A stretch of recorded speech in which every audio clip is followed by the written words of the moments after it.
Hey y'all, and welcome to the video. This is going to be a quick video, and I hope it helps someone out or saves someone some money. And it pertains to my 6.7 liter Cummins here. This is my '09, and the exhaust brake on this truck. So this story actually dates back a while, about a year ago actually. This issue first occurred, and it's with the exhaust brake. And I was driving the truck, and I decided to use my exhaust brake, and here's what happened. At first, it had a pretty good engagement and the exhaust brake seemed to be working normally. But after a second or two, it let off and it was really light, not really applying much brake. And then a second later, it was on heavy again. Then a second later, it was light again.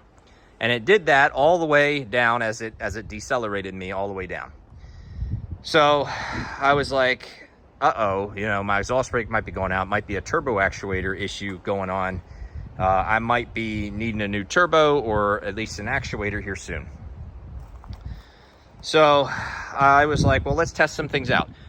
I decided to take the truck on the highway and give it some heavy acceleration. I wanted to test to see how the turbo performed. Did it seem like I was sluggish at high RPMs, or did it seem like I was, struggling at low RPMs? With the variable geometry turbo, you want a fast spool up at low RPMs, not really struggling to get off the line.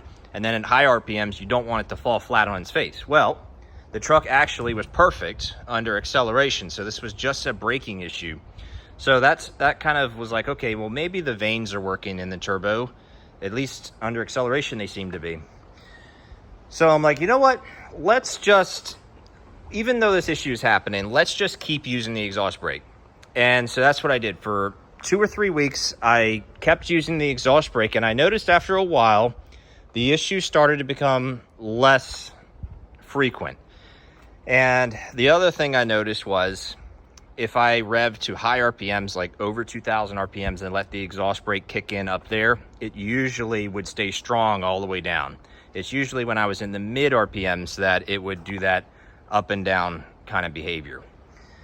But at the end of the day, 2 or 3 weeks of using the exhaust brake every time I drove the truck actually restored the performance of the exhaust brake, and now it's reliable all the time.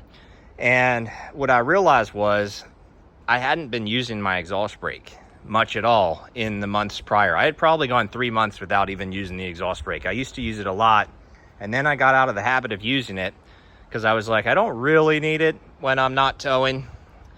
But basically what I think happened was maybe some carbon buildup of some kind, the disuse of the exhaust brake, and its functionality started to be compromised. I'm probably lucky I started and noticed it when I did before it got too out of hand. So the bottom line of the video is, and it's nothing too crazy, but it's a good first step to take if you're having issues like this, is use the exhaust brake and see if its performance restores. You might get lucky like I did. As always, we'll keep monitoring the truck and make sure that the issue doesn't come back, but I've been in a habit of using the exhaust brake every time I drive the truck again. It saves your brake pads anyways. So that's going to be it. Y'all have a good one. Good luck. I'll see you next time.